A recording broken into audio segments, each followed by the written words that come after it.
Brandon Netanyahu Tatum finally called out Candace Owens, and some right wingers were not happy because he wouldn't say her name. He posted this on X: Erika Kirk is not a pedophile. Anyone suggesting that or pushing that is evil. Attacking Erika Kirk is a direct attack on Charlie and his legacy. Period. Brandon, Charlie, and Erica and Candace have been friends for quite a while. Um, Brandon and Candace Owens started the organization Blexit out of TPUSA. And so they've known each other for quite some time and they have remained friends as Candace has moved across different platforms and has changed her stances. And this interview that I want to show you right now shows the relationship between Brandon and Candace, and it explains why it took him some time to actually call her out. Now, Brandon is between a rock and a hard place because he has positioned himself as a huge proponent of the tiny head country, a huge proponent of all Republican policies, no matter what. And he's also positioned himself as the black face and the token black in the Republican movement that calls out black people. And so many right wing Republicans have been waiting for Brandon to say something. But let's listen to what his relationship with Candace is like. I want to ask you about Candace Owens. Did you like her initially? Do you like her now? What are your thoughts on her? Well, yeah, Candace is like a sister to me. So I love Candace, just like a family member. Of course, her and I disagree on the Israel thing. Like we text, her and my wife text, we joke back and forth. I'm like, I think she crazy and she think I'm crazy, but we're family. Does your wife agree with her or with you? At first, my wife was kind of leaning towards Candace a little bit more. I think she's leaning towards me after she see this crazy backlash that I'm getting. Yeah. And she see how hateful people are about this. And she's starting to wake up. And here's one thing I told my wife that made her kind of wake up to this. I said, did you know that we give $3.8 billion for defense to Israel every year, and they have to spend 75% of that, three-quarters of that in America. Did you know that? So as you can see, he describes Candace as family, and Candace has described her relationship with Brandon as family as well.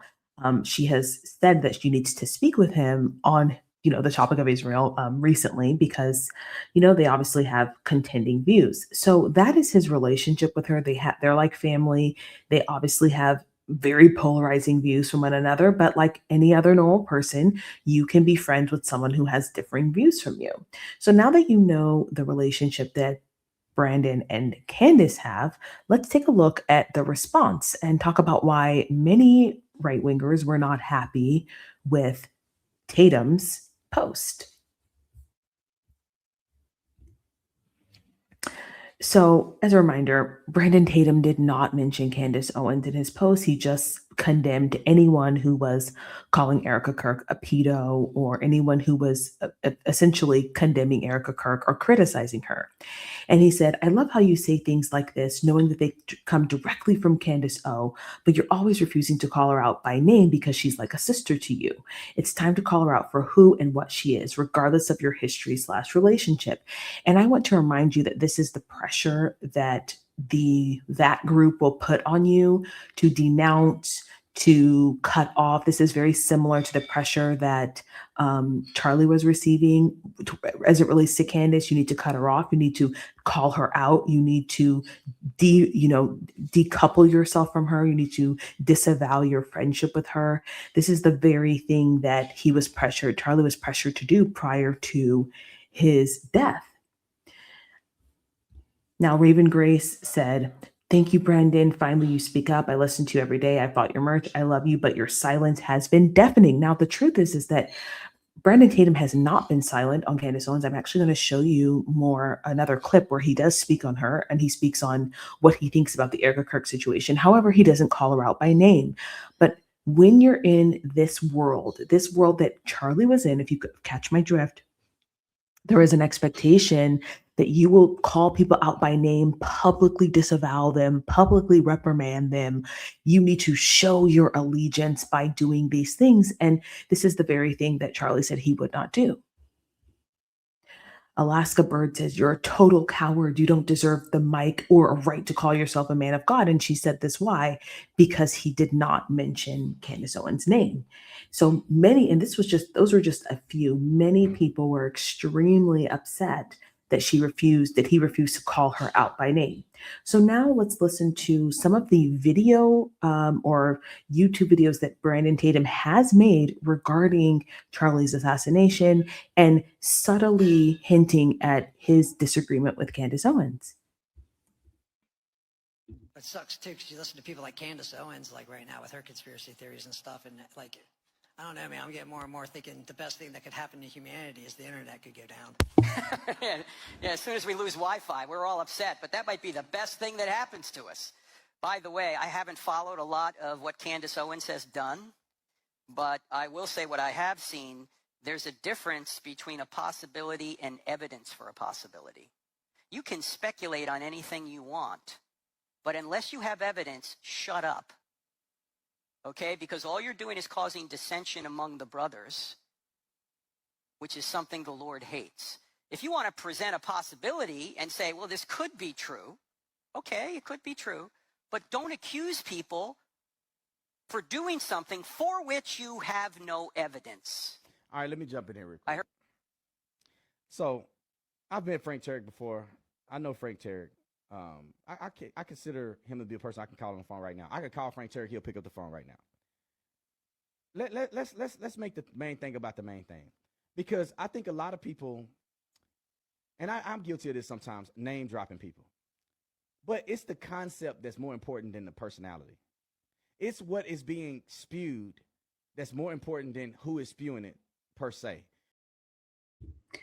And this was in the immediate aftermath. So we know that he has spoken on this before, but he has been hesitant to call her out by name, which I actually think is wisdom, because it's not just her. It's several, I mean, at this point, hundreds of people who are hopping on this investigation. So calling her out will actually do nothing, because people will just rise up and continue. Because it's not just one person that have this theology. It's not just one group of people. It's a whole movement of people that think that they can get online and say things without verifying them, and that's considered evidence. I'm just trying to help the people that want to be helped. For the rest of y'all, I couldn't care less, okay? We need to be very cognizant of who we listen to, what fact patterns that we're associating ourselves with, and I'm just encouraging people to slow down for a second. If I could get into the brains of everybody I see online that's just spreading and saying and tweeting and commenting all this stuff, there's a very big difference between asking a question, meaning I did my due diligence to research this stuff, and this is something that is complicated outside of the realm of explanation that I not only have, but that I believe I have access to. Then to just say, anything that you see, it's got to be a question mark. For the record, I 100% believe that he got the $7,000. I just firmly believe that. Charlie Kirk is sitting at neck at a 45-degree angle. That's suspicious.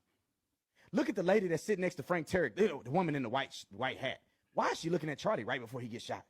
Frank Turek has his phone out. Why is his phone pointing in the direction of Charlie Kirk? And why is he adjusting his hat? And the other guy adjusting his sleeve. It must be something afoot.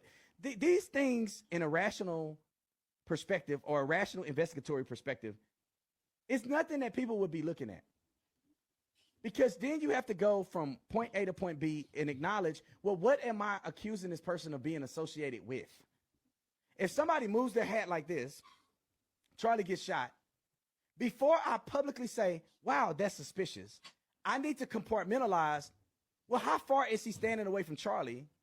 And what is a signal that you would give to a person that would snipe another person? He's standing about 12 to 15 feet to the left of Charlie. If a person is shooting Charlie, hand signals would not be an option.